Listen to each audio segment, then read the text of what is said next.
ก่อนสิเข้าหมู่บ้านนี่เบิ่งนี่ทุกคนเห็นบ่เขาเจ้าก็คือป้องกันไว้บ่ให้โจรเข้ามาเขาเจ้าเฮ็ดเอาเสื้อเอาซองแล้วก็ใส่หมวกไปพร้อมนี่มันยังนี่เราเข้าบ่อ๋อเอาสิได้พ่อหรือบ่คนมื้อนี้เพื่อนมีที่เพื่อนน้อยๆเลยทุกคนแนวเบิ่งเท่าใดกับภูเขาใช่คนนะอยู่จากปีอะไรอยู่นี่9 ปีแล้วจะมาแต่หายแต่สวดนี่นะจะอ่องเข่ามือสานคิดนี่เลยแบบนี้เลยทุกคนไม่พากมาปาดแล้วก็ซิมูลังขาเห็นไหมอันนี้ก็จะเป็นบ้านหนึ่งอีกทุกคนเลยว่ามีคนอยู่เลยเงียบเลยมีแต่ขี้แบะเลยทุกคนเลยเห็นแต่พระหุ่มนี่มาเลยเห็นบ่ทุกคนนี่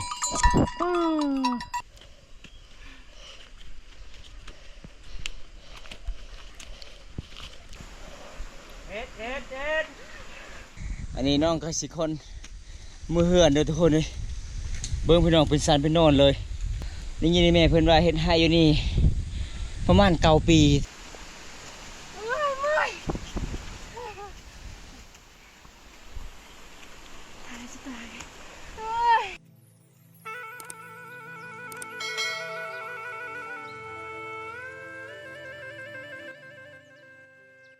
โดยสบายดี ตอนนี้ชิพายFCไปใส่ ไปเบิ่งคนป้าบ่อ๋อเขาเจ้าเฮ็ดยังในช่วงนี้ฤดูกาลถ้าสีสักเขาให้อ๋อบางคนก็สีเอาเข้าเนาะเอามือเหือมือซ่านบ่อ๋อแสดงว่าเมื่อวานที่มีสีราคาขึ้นเขาเจ้าบ่ได้กลับบ้านเลยอยู่ตามป่าเลยไปทุกคนไปนำกันเลยไปก่อนพาคอยไปก่อนมื้อนี้สุกกะสิพาทางไปเด้อทุกคน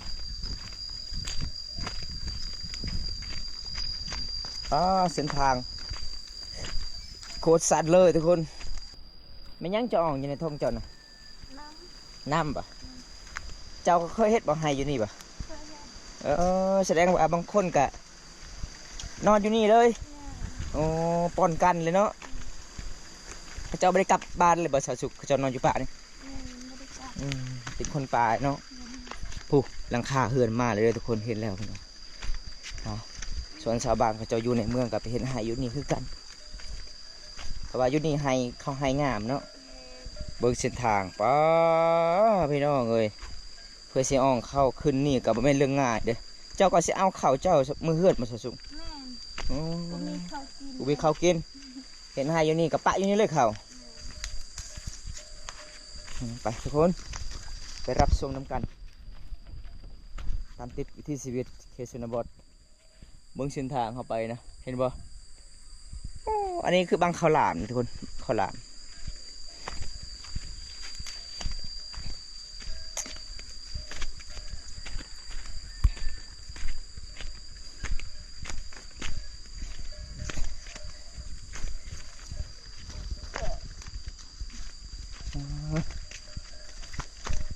สุดยอดเลยเส้นทางนี่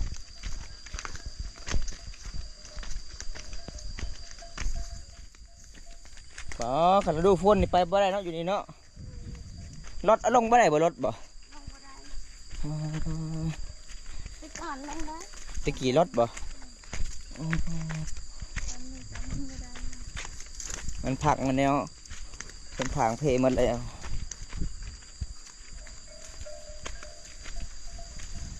เบื้องเส้นทางก็โคตรเสียวหลายเลยทุกคน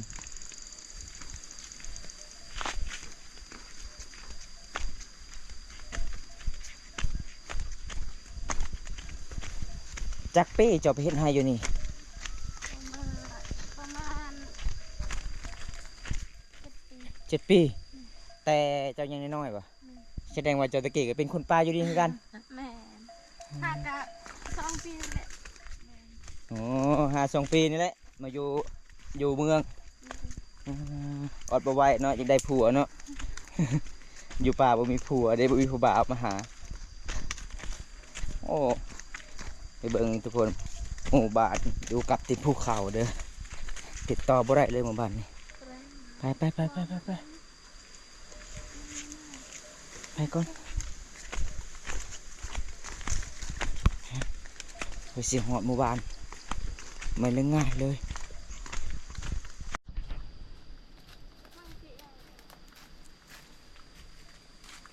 บาสาสุกไม่ยั้งเขาเฮ็ดไปอยู่นี่นะอยู่กุกใหม่นี่เฮ็ดเล่นได้บ่ แม่ยานคนมา อ๋อ คนบ่ดี คนบรีมาเขาไปตรงเฮ็ดหูไว้อยู่นี่ แม่ อ๋อเพราะว่าเขาเจะนอนอยู่นี่มีสีหลังคาเฮือนเนาะ แม่ โอ้แปลกเด้อทุกคนเอกลักษณ์ก่อนสิเข้าหมู่บ้านนี่เบิ่งนี่ทุกคนเห็นบ่เขาเจ้าก็คือป้องกันไว้บ่ให้โจรเข้ามาเขาเจ้าเฮ็ดเอาเสื้อเอาซองแล้วก็ใส่หมวกไปพร้อมก็สิเข้าหมู่บ้านไปก่อนเถอะสุกไปเบิ่งกันทุกคน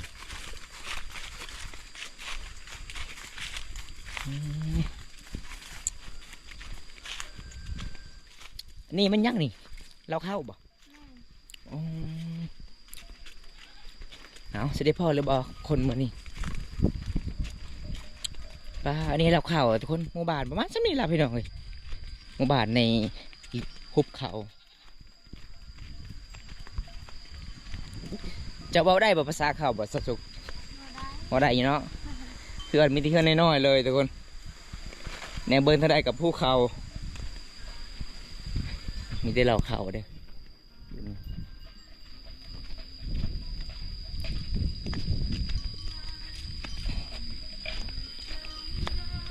ใส่คนนะมันไปแม่นใช่โอ้โห เรียกมาหน่อย สบายดี พี่นั่นก็เรียกมานะ แล้วเบาในใดชุกแล้วเบายัง ไข่ปอกมังมี มันลืมมาแล้วมาล่ามาน่ะฮัลโหลสบายดีเด้อเฮือนเจ้าบ่นี่บ่ไม่ใช่เฮือนเจ้าฮะ อยู่บ้าน อยู่บ้านจะอยู่จากปีอะไรอยู่นี่ เกาไป 9 ปีแล้วอ๋อตอนนี้จะเลี้ยงแบ่บ่เอาเบิ่งทุกคนแบ่นี่เวลาเขามาเนี่ยมาห้าเขาเลยนี่เห็นบ่แม่คนป่าคนดอกเห็นบ่ขนาดบ่แม่นเจ้าของทุก จ่า คน ย เพิ่นว่าอยู่นี่9 ปีแล้วเพิ่นว่าทุกคนเป็นหมู่บ้านอยู่ตามตีนภูเขาเด้อเบิ่งในสิสุกแบกเขาเจ้าในสิสุกเบิ่งนี่เห็นปะบริญาตเลยได้เอาเมื่อเลยปะไปจับเอาเมื่อเลยพี่น้องตาสะอ้อนเลยแบกไปน้ำกันเลยเห็นปะนี่ปลานี่เขื่อนเขาเลยทุกคนเขาเห็นยัง บ้านใครบ่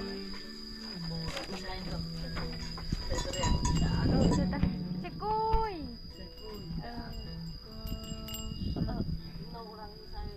ใช่เลย เจ้าคอยัง คานเชือก ขอเสือกยังใช้ยังเสือกนะ อ้องเอา เสียงอองข้าวมือเฮือนอืม หากเอามาแล้วมันตก ส่วนหลายเคสนี้เขาจ้างเขาพังเพลงเวียดเนาะ แม่ โอ้เพลงลาวก็ไปพังเลยทุกคน เป็นมวนกว่า เห็นบ่ เอาน้อง นี่แม่เจ้าเหรอฮะแม่ไผ ๆฮัดปะเติมที่เรื่องไปอด อยู่ใช่จะบอกว่าบ่อยู่9 ปีอยู่นี่นะ น้องก็ดังว่า เอาแล้วว่าบ่ฮู้เลยภาษาทุกคนเจ้าหมาเนาะอืมนี่ทุกคนโคตรหลายเลยแบ่พี่น้องนี่เห็นบ่เจ้ามาแต่หายแต่สวดนี่นะเจ้าอ่องเข่ามือเฮือนมือสาน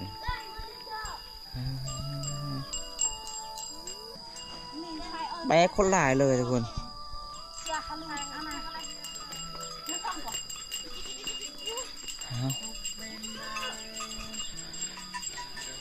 เจ้าก็สิอ่องไหวบ่ชาชุกไหวอยู่บ่สำนีบ่มันหนักอยู่ได้ลายเติบอยู่ได้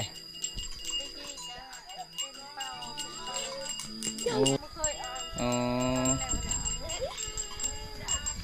เบิ้งนี่ไม่ได้รับผู้เดียวเลยพี่น้องเด็กหน่อยอยู่นี่แต่คน บ่มีหมู่บ่เจ้าบ่มีหมู่มาเล่นน้ำบ่ ก็คนตาดังเนาะ โอ้เราบ่อยู่คนเดียวได้ พ่อแม่เจ้าไปใช้พ่อแม่เจ้าน่ะ เราบ่ฮู้เลยเบิ่งทุกคนมานี่เห็นบ่แล่นมาหาเลยนี่เพิ่นก็สิออกเขามือสาดท้าทุกคนเลยแบกโคตรหลายเลยเด้อพี่น้องนี่เป็นหมู่บ้านที่อยู่กับตีนภูเขาหมู่บ้านที่มีสัญญาณอันนี้เราเข้าลายแต่หลังคาเฮือนบ่หลายเด้อทุกคนเห็นบ่บ้านชุดนี้แหละทุกคนเลยมื้อนี้บำตาเดินทางก็คือได้พอแต่เด็กน้อยมีคนหนึงอยู่ในเฮือนหลังนี้ส่วนหลายเขาเจ้ากับทาง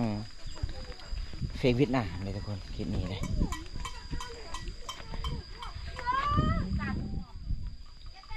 เห็นไหมเขาเจ้ามันแปลกเลยขึ้นน้อยๆเลยนี่โอ้มีหมูตัวหนึ่ง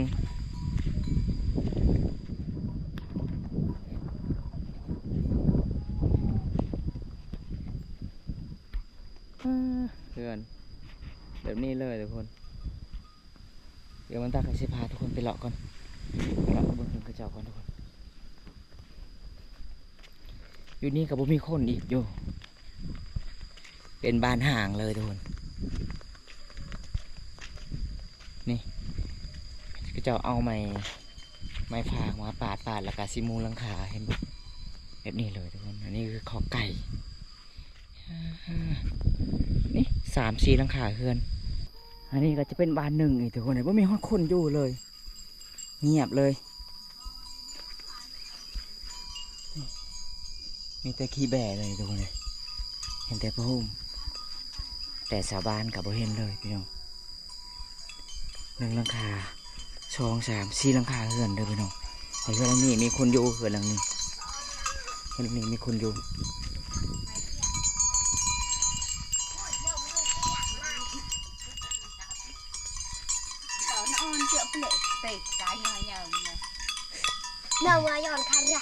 แต่เพื่อนหลานเลย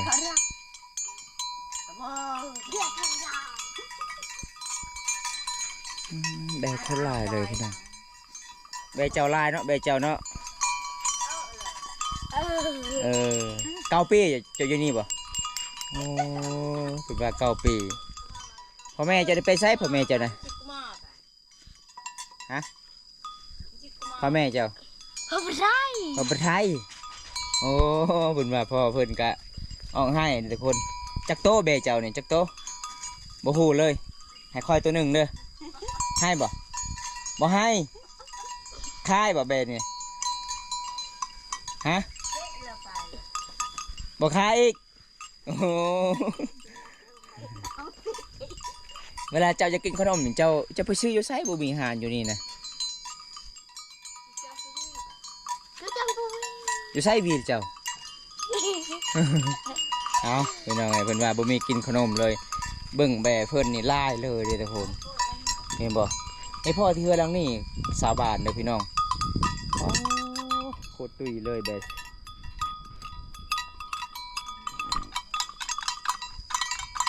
เห็นบ่เวลาเฮามานี่เพิ่นมาเลยเก็บนี่มาเลยเห็นบ่ทุกคนนี่สุดยอดเลยเก็บ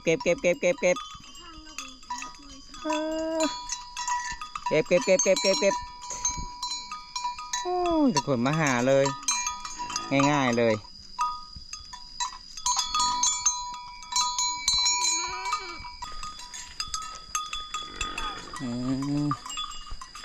ตอนนี้เจ้าก็สิกลับบ้านเลยทุกคนแม่เจ้านี่ว่าสัจุจะถามเบิ่งแม่เจ้านี่เฮ็ดให้จักปีอยู่นี่นะ6 ปีน่าอะไรมีเด้อ โอ้เขาเจ้าเฮ็ดให้อยู่นี่6 ปีปีนี้ก็คือเขาเจ้าก็สิเอาเข้ามาเฮือนมื้อซาดนะทุกคนประมาณจักลักตีนี่หาแบบหมู่บ้านเจ้าสัจุเฮาบ่ซาวลักบ่ฮอดเนาะนายบ้านเรา โอ้ไก่เติบเนาะอยู่นี่ก็คือขนมน้ำหวานไม่ได้กินเลยไม่ได้กินของป่าของดงเนาะ โอเคแม่สุกคนไปเอาเข่าทุกคนเลย ใช่อะติงตี แล้ ยาว ว นี่ก็คือเขาเจ้ากะอยู่ประมาณ1 หลังคาเฮือนรวมทั้งหมด4 หลังคาส่วนหลายเขาเจ้ากะออกให้ออกสวนพี่น้องวันนี้เดี๋ยวพอเลยสุกแล้วไก่แม่สุกไปเอาเข่าอยู่ป่าม านายมาเจน เอามือเฮือนบ่ แม่ โอ้ไปทุกคนมื้อนี้กลับไปเบิ่งน้องเอามื่อเข้าก่อนนะทุกคนเด้เพราะว่าได้พอนี่น้องไปเอาเข่ามื้อนี้ทุกคนในหมู่บ้านดูกับเต็มภูเขาหมู่บ้านที่มี4 หลังคาเฮือนเดี๋ยวมันตากะสีอ่องซอยเขาเจ้าก่อนตัวนี้ก่อนนี่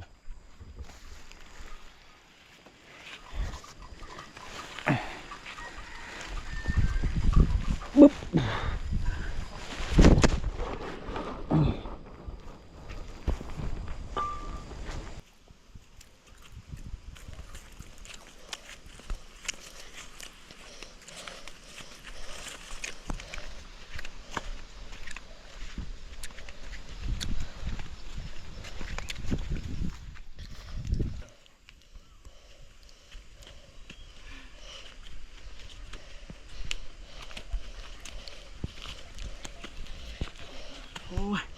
หนักลายทุกคน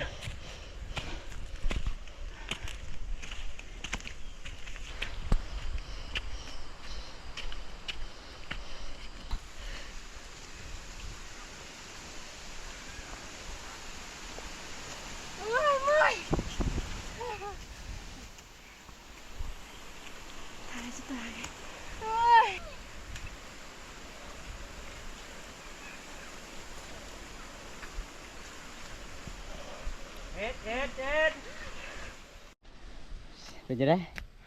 มีแห้งอยู่วะชิลุกขึ้นภูนี่มีแห้งป่ะ แม่ โอ้เอาอันนี้น้องก็สิคน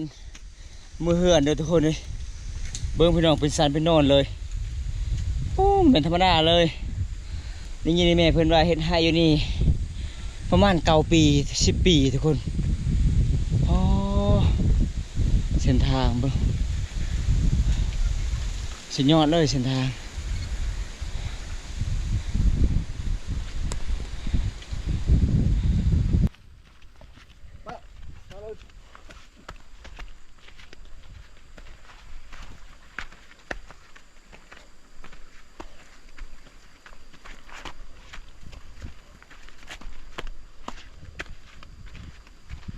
หนักมากเลยทุกคนเลย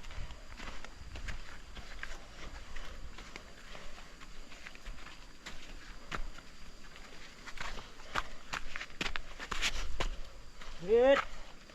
ฮ็ดสุดๆเฮ็ด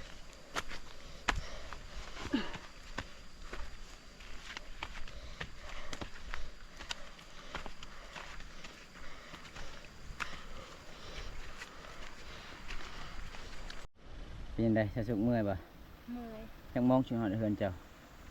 เพราะว่าหัน3 โมง 4 โมง 3 โมง4 โมงตอนแรก แม่ จะเสียอ้องฮอดเฮือนเลยป่ะ แม่ จะไม่ได้ท่าเลยแม่เจ้ากับเอ้ยเจ้านะ ท้า อ๋อคือว่าไอ้แม่เจ้าสิอยู่บนเฮือนเขาเจ้ามี4 หลังคาเฮือนในหุบเขาบ่ได้อยู่เลยเนาะตะกี้ก็อยู่ป่ากันบ่พ่อแม่เจ้า คือป้า อ๋อจักปี10 ปีบ่โอ้ทุกคนแสดงว่าเจ้ายังแต่น้อยเนาะอยู่ป่าเนาะว่าแม่นเจ้าเป็นลูกบังบดบ่ เป็นคนป่าเลยตอนนั้นเลยทุกคนประมาณ2 ปีก่อนน้องกะสิกลับมาเข้าสู่บ้านดูเลยแรกเลยพี่น้องก็จะลงชีวิตตามภูเขาตอนนี้เขาก็ละทายแม่พ่อไอแม่กับเอื้อยเพื่อนก่อน